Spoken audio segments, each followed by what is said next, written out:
Nih, Martin Paes bakal traktir orang Indonesia yang mendukungnya di FC Dallas. Dan di informasi berikutnya, inilah prediksi 23 dari 28 pemain timnas Indonesia versus Vietnam. Sananta tersisih harapan di pemain award. Dan di informasi bola yang terakhir, timnas Indonesia rasa EPL. 4 nama masuk list bidikan naturalisasi, 1 mendekati realisasi. Cek listnya di sini. Simak selengkapnya hanya di Kamus Bola untuk Anda.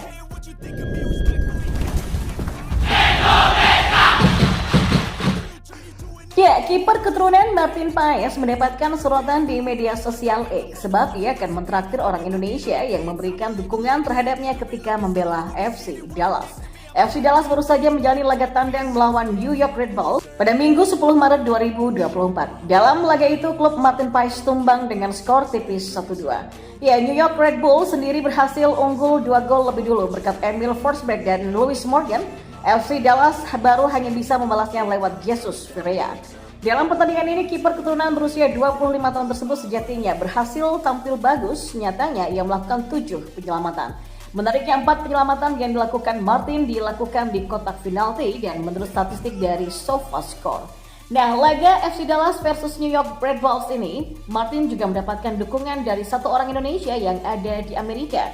Hal itu diketahui dari akun X yaitu @ilham1win. Tadi didadahin sama Martin Paes coy. Hari ini menembus hujan badai sepanjang pertandingan. Sayang, Paes gagal bawa poin dari Red Bulls. Agak baper juga sih ternyata ngibarin bendera merah putih di perantauan sendirian buat dukung beliau. Ya sangat bangga. Martin Paes, FC Dallas sambungnya. Nah, postingan itu ternyata menyita perhatian Martin. Ex-kiper FC Ultra ini pun lantas ingin mentraktir orang Indonesia itu di laga selanjutnya. Terima kasih dukungannya. Laga selanjutnya tiket biar aku yang beli. Balas Martin Paes. Sementara itu Martin Paes sedang menjalani proses naturalisasinya. Ia sudah mendapatkan persetujuan dari DPR RI dan tinggal menunggu Kepres untuk melakukan sumpah WNI-nya. Dan kita beralih ke informasi bola selanjutnya. Ya, prediksi 23 dari 28 pemain pilihan Sinteyong untuk melawan Vietnam di ajang kualifikasi Piala Dunia 2026 putaran kedua pada 21 dan 26 Maret mendatang. Ya, pelatih timnas Indonesia Sinteyong telah memanggil 28 pemain untuk melawan Vietnam, termasuk para pemain award dan calon pemain keturunan yang akan menjalani sumpah pada 12 Maret nanti. Induk Sepak Bola Indonesia atau PSSI sedang berupaya merampungkan proses pindah kewarganegaraan keempatnya sebelum batas pendaftaran pemain pada 13 Maret nanti. Artinya hanya ada jeda 1 hari bagi Jay, Ragnar, dan Tom lalu Nathan yang memiliki peluang untuk menjalani debut dan mengenakan seragam Garuda di dada dalam waktu dekat. Harapannya adalah agar proses keempatnya lancar sehingga bisa memperkuat timnas Indonesia melawan Vietnam. Namun, jika ada kendala yang menyebabkan rencana berubah, maka keempatnya pun akan berpotensi absen. Hal itu menyebabkan Sinteyong hanya punya 24 nama karena 4 pemain dari sektor berbeda akan absen, yakni di lini depan, tengah, dan pertahanan. Tinggal 1 nama lagi, siapa yang bakal tersisih tergantung dari pilihan Sinteyong melihat kondisi pemain sejauh ini dan masing-masing pos yang krusial. Di sisi lain, jika prosesnya lancar dan ketiganya bisa memperkuat timnas Indonesia, hal itu bakal menambah kedalaman skuad Garuda sekaligus membuat Sinteyong memutar otak untuk siapa yang akan dieliminasi. Nathan Choaon bermain di bek kiri di mana di sana ada Pratama Arhan dan Edo Febriansyah. Pemain Heerenveen ini juga bisa menempati bek tengah. Hadirnya Nathan akan membuat potensi Edo tersisih karena diketahui dalam beberapa kesempatan sebelumnya Sinteyong memberikan tempat utamanya kepada Pratama Arhan. Termasuk saat ada Sheni Patinama yang duduk di bangku cadangan seperti di Piala Asia kemarin. Pemain seri B yang membela Venezia ini bisa beroperasi sebagai bek tengah kiri dan juga sebagai gelandang bertahan. Timnas Indonesia tidak kekurangan stok untuk lini pertahanan sebab ada Elkan Bagat, Rizky Ridho, Jordi Amat, dan Justin Hubner yang bisa beroperasi seperti J. Begitu juga dengan Sandy Wallace yang bisa memainkan 2 peran baik sebagai bek tengah ataupun bek kanan. Maka dengan begitu akan memperkecil peluang Wahyu Prasetyo untuk tampil di kualifikasi Piala Dunia 2026 zona Asia. Atau mungkin Yance Sayuri yang juga bentrok dengan beberapa pemain lainnya karena peran yang sama di bek sayap. Namun sejauh ini PSSI memasukkan nama J.I.S.S dalam posisi pemain tengah timnas Indonesia. Beda hal dengan Justin Hubner di lini pertahanan. Sedangkan untuk Tom Hey dan Ragnar Oratmangun diprediksi menggantikan 2 pemain di lini depan. Di sektor penyerang, Sinteyong dikelilingi oleh pemain muda seperti Hoki Caraka, Ramadan Sananta, Rafael Struijk, dan Ragnar Oratmangun. Ditambah dengan pemain berpengalaman yang belakangan ini tengah on fire saat timnya terpuruk, yakni Dimas Derajat. Dimas Derajat tidak absen mencetak gol dalam 3 pertandingan untuk Persikabo, yaitu melawan Borneo FC, Madura United, dan Dewa United. Kans pemain Persikabo itu lebih besar dibandingkan Ramadan Sananta karena belum berada dalam kondisi terbaik setelah Piala Asia kemarin. Ya, Ramadan Sananta baru dimainkan sebanyak 3 kali sebagai pemain pengganti plus 1 laga untuk babak pertama lawan Barito Putra. Setelah cedera, semua orang bertanya kenapa dia tetap tidak bermain karena harus pemulihan cedera. Dia harus beradaptasi karena sudah cukup lama tidak bermain, kata pelatih Persis Solo Milomir Celsia usai melawan Barito Putra. Ramadan Sananta memang masuk dalam proyek Sinteyong di Piala Asia kemarin, namun tidak pernah ambil andil sejak babak penyisihan, bahkan namanya tidak masuk dalam line up pertandingan. Sementara untuk Hoki Caraka terus mendapatkan kepercayaan di bawah asuhan pelatih Risto Vidakovic bersama PSS Sleman. Nama lainnya yang akan tersisi antara Witan Sulaiman ataupun Egy Maulana, meskipun keduanya kerap mendapatkan tempat dari Sinteyong. Ya, Witan dengan mobilitasnya di lapangan bisa menjadi pilihan, sedangkan posisi Egy bisa dimainkan oleh Ragnar yang bermain melebar ke sisi sayap.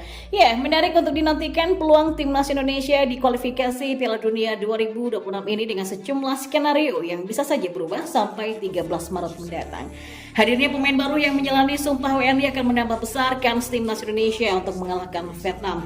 Pun dengan skuad lama yang mayoritas pilihan Sinteyong karena sudah menjalani banyak pertandingan di ajang yang berbeda. Modal tuan rumah di leg pertama dan kemenangan tipis di Piala Asia kemarin bisa menjadi modal untuk anak asuh Sinteyong untuk mendulang hasil positif di Gelora Utama Bung Karno. Dan menurut regulasi FIFA, hanya 23 pemain yang bisa menjalani pertandingan kualifikasi Piala Dunia, dan itu pun sudah terjadi saat melawan Irak, Filipina, bahkan saat melawan Brunei Darussalam saat penyisihan kemarin. Dan di informasi yang terakhir, ya, timnas Indonesia rasa English Premier League atau IPL, 4 nama masuk list bidikan naturalisasi. Satu sosok kans mendekati realisasi dan inilah listnya. Dilansir dari tribunwau.com, bukan hanya sosok Justin Hubner, timnas Indonesia juga punya opsi di arah keturunan pemain yang kini bermain untuk klub EPL lainnya. Di mana ada 4 opsi yang bisa terus digoda PSSI dan Sinteyong untuk mau bergabung ke timnas Indonesia. Mengingat hingga kini keempat pemain keturunan tersebut belum juga dipanggil oleh timnas Belanda. Sehingga kans timnas Indonesia untuk bisa mendapatkan jasa mereka masih terbuka lebar. Bahkan satu di antaranya sudah dipastikan tertarik untuk bisa merapat bersama skuad timnas Indonesia. Lantas, siapa sajakah para pemain tersebut? Yang pertama adalah Pascal Struijk dari Leeds United. Ya, sosok bintang Leeds United yang bernama Pascal Struijk juga sempat masuk ke dalam bidikan naturalisasi timnas Indonesia. Tapi sayang, pemain berusia 24 tahun ini memutuskan untuk menolak tawaran dari timnas Indonesia, padahal sejatinya Pascal memiliki darah keturunan Indonesia dari kakek atau orang tua ayahnya. Alasan Pascal menolak tawaran timnas Indonesia karena ia masih berharap mendapatkan panggilan dari timnas Belanda. Tapi meski begitu, kans timnas Indonesia untuk bisa berubah keputusan Pascal Struijk terbuka lebar. Terlebih dirinya sampai saat ini masih belum punya caps bersama timnas Belanda senior, dan di posisinya pada skuad timnas Belanda sudah banyak dihuni gelandang-gelandang berkualitas lainnya yang secara rekam jejak lebih mentereng ketimbang Pascal Struijk. Lalu yang kedua ada Jenson Shield dari Sunderland FC.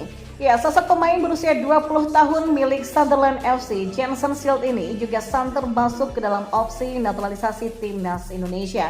Jenson Shield punya darah keturunan Indonesia dari sang kakek yang berasal dari Ambon, Maluku, Indonesia.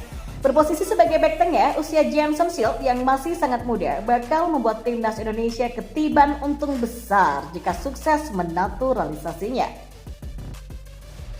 Terlebih hingga kini Jenson Shield belum memberikan konfirmasi apapun terkait kansnya bergabung dengan timnas Indonesia. Itu artinya timnas Indonesia punya asa yang besar untuk bisa mendapatkan tanda tangan dari Jenson Shield. Dan yang ketiga ada Million Manhoef dari Stoke City. Ya, nama Million Manhoef masuk sebagai bidikan pemain naturalisasi timnas Indonesia selanjutnya. Winger kanan kelahiran Beemster Belanda ini berusia 22 tahun punya posisi murni sebagai sayap kanan. Di sisi lain dalam bio Instagramnya, Million Manhoef juga menyematkan 3 negara garis keturunannya, yaitu Belanda, Suriname, dan Indonesia.